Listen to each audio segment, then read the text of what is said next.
Hello and welcome to perfection IAS. Perfection IAS में आप सभी का एक बार फिर से स्वागत है। आज की इस वीडियो में हम देख रहे हैं 50 days mains BPSC planner series के तहत 12वां क्वेश्चन, 12th क्वेश्चन।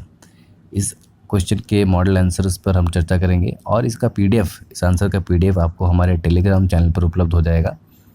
उससे जुड़ने के लिए हमारे टेलीग्राम चैनल के जो लिंक डिस्क्रिप्शन में दिए गए हैं उस पर आप क्लिक करके उसे ज्वाइन कर सकते हैं। परफेक्शन आईएएस ऑनलाइन और ऑफलाइन 66 बीपीएससी मुख्य परीक्षा के लिए टेस्ट सीरीज चलवा रहे हैं। उनसे जुड़ने के लिए भी आप दिए गए कॉन्टैक्ट नंबर्स पे हमें बात कर सकते हैं, हमसे जुड़ सकते हैं। तो चलिए आज के वीडियो को शुरू करते हैं। ये वीडियो हिंदी और अंग्रेज़ी दोनों में ही है, बाइलिंगुअल है। अंग्रेज़ी जो पार्ट है वो इसके सेकंड हाफ में है, तो जो लोग इंग्लिश मीडियम के स्टूडेंट्स हैं they are advised to jump into the half of the video and then take the benefit of the answer. इस आंसर का पीडीएफ आप ज़रूर डाउनलोड कर लेंगे टेलीग्राम चैनल पर ज्वाइन करके, ठीक है। तो चलिए शुरू करते हैं। पहला प्रश्न ये है कि वैक्सीन राष्ट्रवाद, दैट इज़ वैक्सीन नेशनलिज्म से हम क्या समझते हैं। इससे जुड़ी चुनौतियां और चिंताओं पर जो है विवेचना करनी है, यानी चैलेंजेस।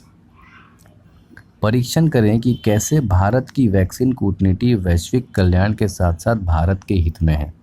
यानी इस प्रश्न को जो है मुख्यतः 3 भागों में आप देखेंगे तो बांटा गया है।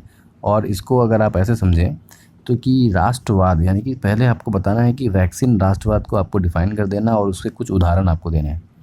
दूसरा, उससे जुड़ी चुनौतियों और चिंताओं को मेन बॉडी पार्ट में आपको लिखना है और फिर एक एक चुनौती को फिर विस्तार करना है, या अगर आपके पास उसके कुछ उदाहरण हो तो उदाहरण दे सकते हैं।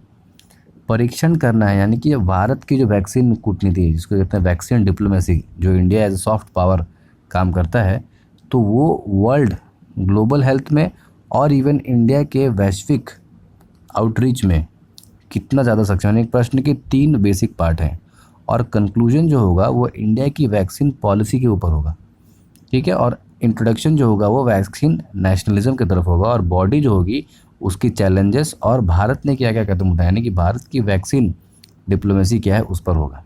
तो चलिए शुरू करते हैं। तो सबसे पहले बताएंगे कि वैक्सीन जो है राष्ट्रवाद, वैक्सीन नेशनलिज्म है क्या चीज़।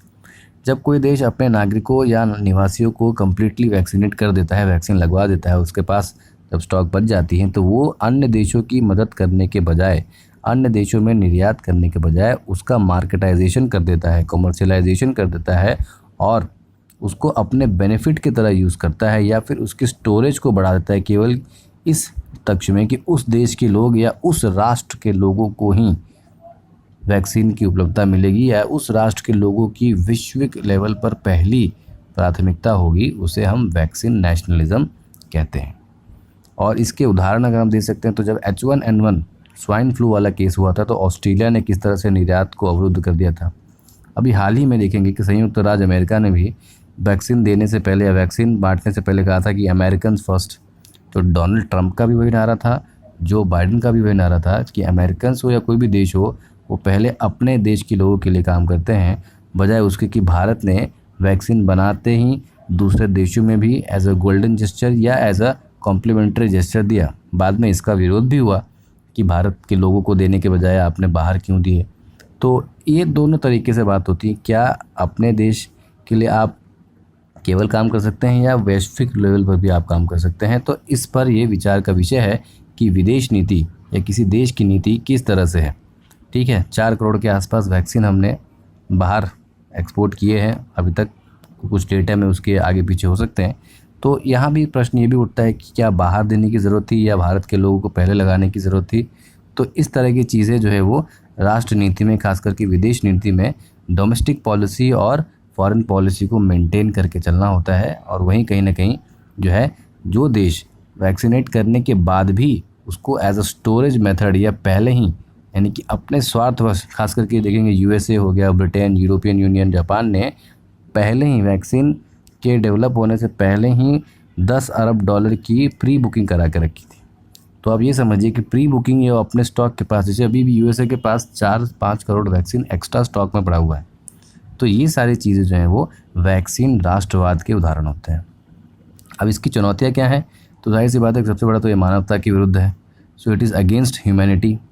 दूसरा कि किसी व्यक्ति को न्याय संगत तरीके से ये मिल ही नहीं सकता है, तो इसके लिए क्या होगा कि न्याय संगत तरीके से जो तीसरी थर्ड वर्ल्ड दुनिया के जो लोग हैं, थर्ड वर्ल्ड देश यानी कि जो गरीब देश, LDC least developing countries, Africa हो गया, साउथ अमेरिका हो गया, इवन साउथ एशिया के कुछ देश हैं, तो उन लोगों को वैक्सीन नहीं मिलेगी तो उन लोगों के साथ ये एक तरह का अन्याय होगा, क्योंकि जो पैसे वाले लोग हैं वो उस पर अपना कब्ज़ा पहले जमा लेंगे और इस तरह से जो असमानता है वो और ज़्यादा बढ़ेगी। और न्याय संगत तरीके से तो वैक्सीन नहीं मिलेगी तो इससे दो चीज़ें होंगी, जब असमानता बढ़ जाएगी तो किसी समाज में क्या होगा कि फिर वैमनस्य पैदा होगा, उस देश के खिलाफ एक भावना अलग से जागृत होगी और फिर वो देश उन बाकी देशों को, अमीर देश गरीब देश के बीच में एक ग्लोबल गैप, एक डेस्परेशन गैप पैदा हो जाएगा जो आगे चलकर उनके लोगों के बीच में पैदा होगा। और फिर एंटी नेशनलिज्म यानी कि European nationalism versus African nationalism का कॉन्सेप्ट शुरू हो जाएगा। जो इंटरनेशनल अंतर्राष्ट्रीयवाद और ग्लोबल कोऑपरेशन का जो विश्व जो संगठन हो,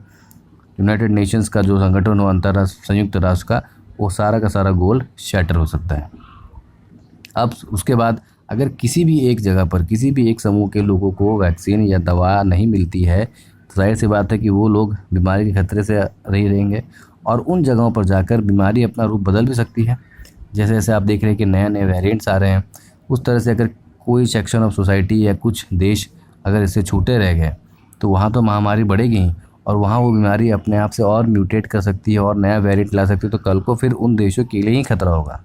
दूसरा, ये जो गरीब देश हैं, एलडीसी कंट्रीज़ हैं, ये उन अमीर देशों के लिए एक व्यापार मार्केट है, बाज़ार है। तो अगर बाज़ार ही ख़त्म हो जाए, बाज़ार में लोग खरीदने वाले लोग ही मर जाएंगे तो आप बेचेंगे किसको? तो यह भी एक सोचने का विषय है उन देशों के लिए जो अति वैक्सीन राष्ट्रवाद पर आगे चलते हैं। तो इसको ख़त्म करने की आगे की राह क्या है? तो इंटरनेशनल कोऑपरेशन, जैसे आपको पता है कि WHO ने एक प्लान बनाया है कोवैक्स, अमेरिका की कंपनी नोवोवैक्स और गावी जो है वो इंटरनेशनल फेडरेशन है वैक्सीनेशन इनिशिएटिव का, उसके बाद सीरम इंस्टीट्यूट SII के साथ भी।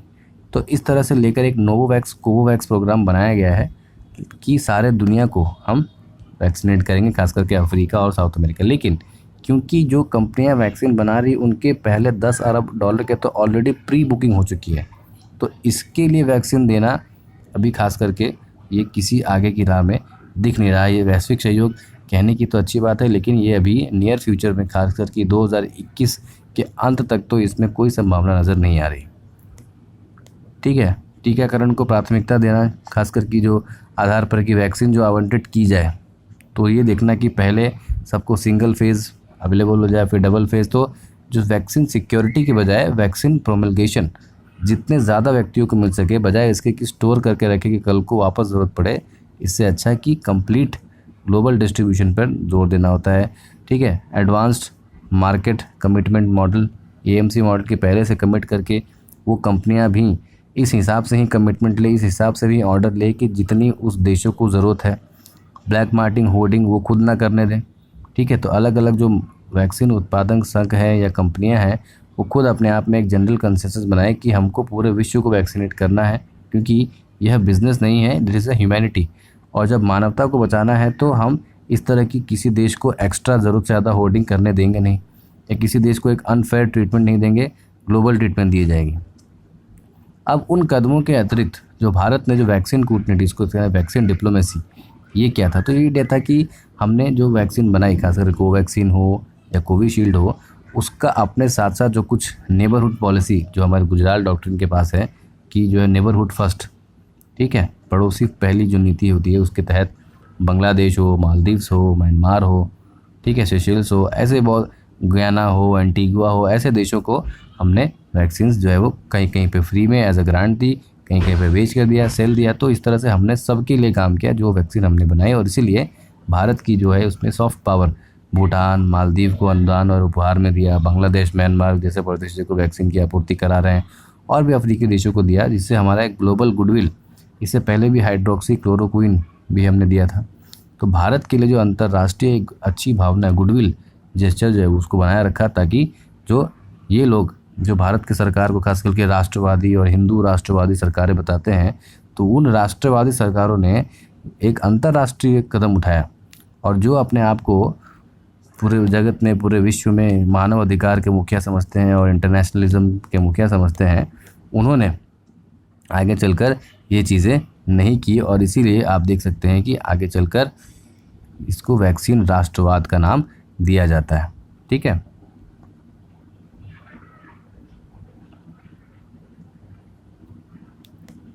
हाल ही में जो वैश्विक कल्याण के लिए भारत ने वैक्सीन कूटनीति का जो है महत्व किया, उसका यूज़ किया, और इससे हमने क्या किया, हमने जो वैक्सीन राष्ट्रवाद को नाकाम कर दिया, कम से कम साउथ एशियन रीजन में। लेकिन फिर आगे चलकर भारत के लिए भी समस्या हुई।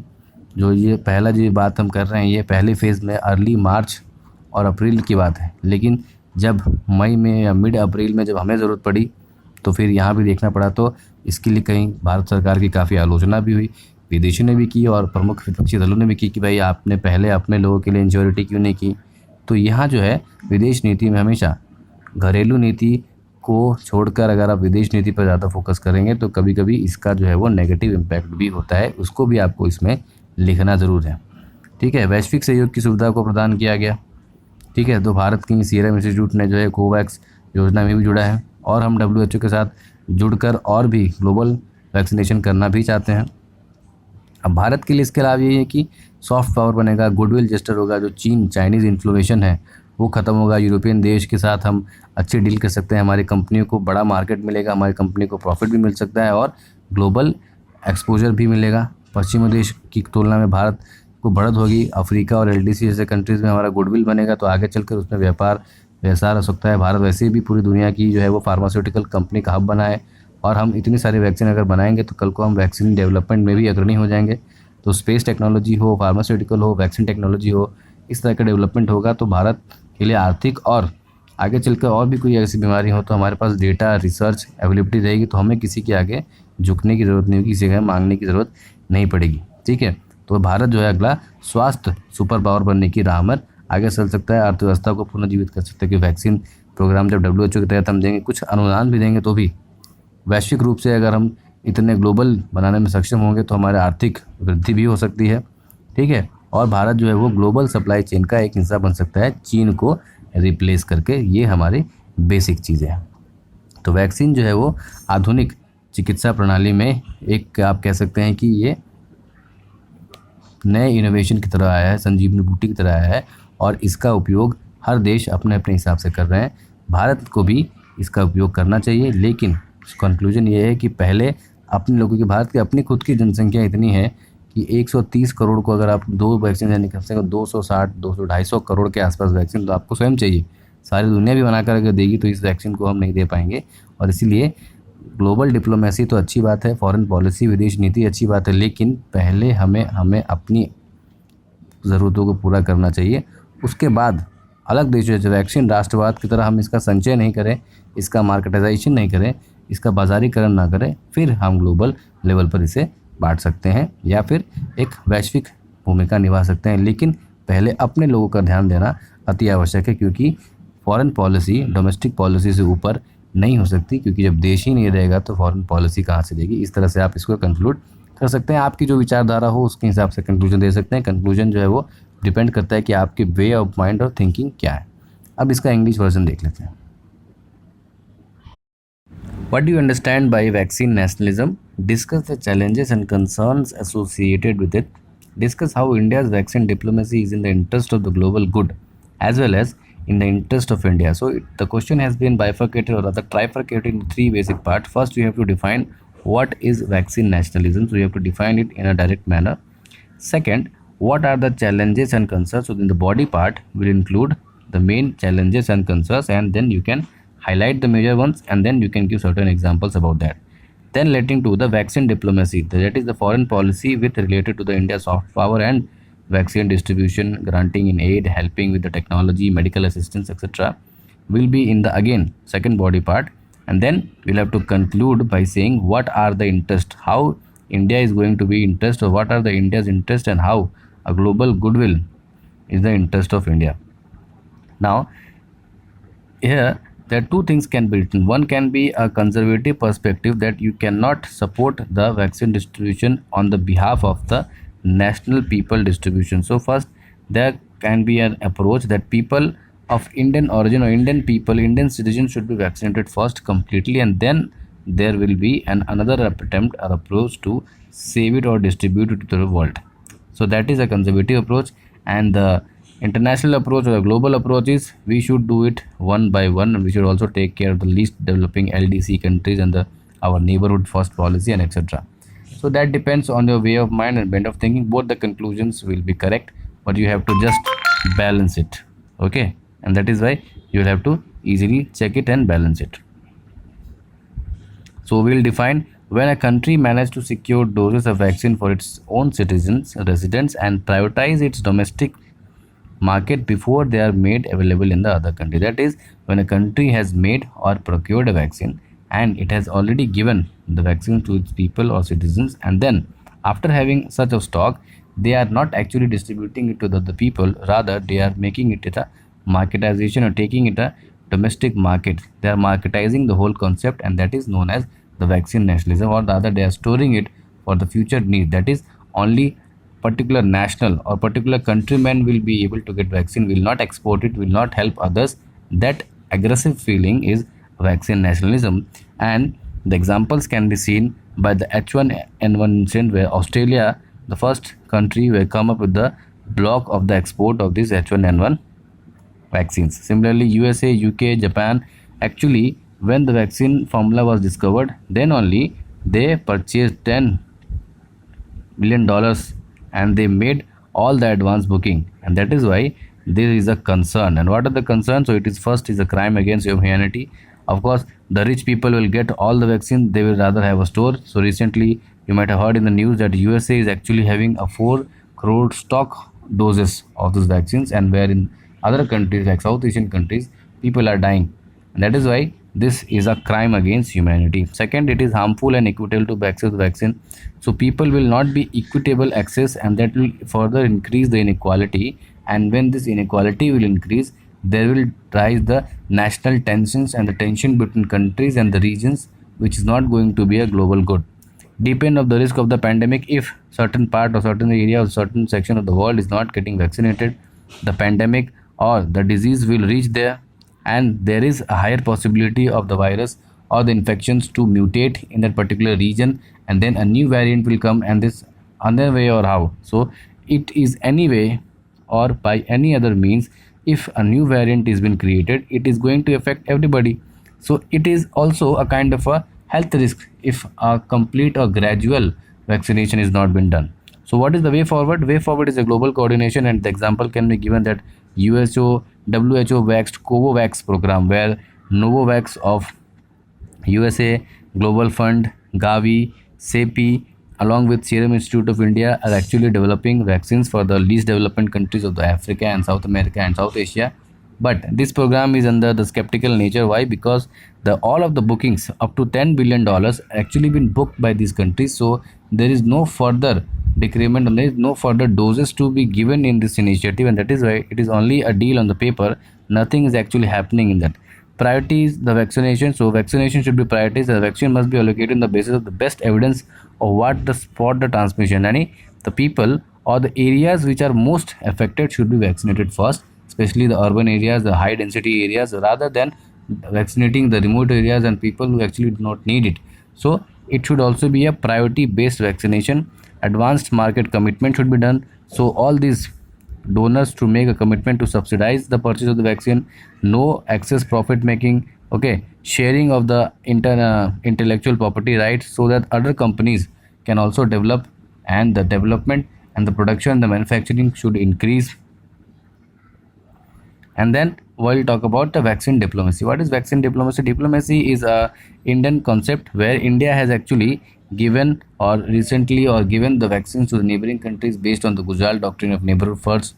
Okay, neighborhood first policy, and they have given vaccines to Bhutan, Maldives as a gift, supplying to Bangladesh, Myanmar, Nepal, Morocco, Brazil, Antigua, Africa. Even not only vaccines but hydroxychloroquine, even we gave it to Brazil, USA, etc. So India is generating a soft power due to this, and that is why what is it important? So it is important because India's vaccine diplomacy is for global good. And जो vaccination nationalism, what is the vaccination nationalism actually is being shattered by these Indian moves. But at the same time, the negative will be when this condition was there in the early March, late March and early April.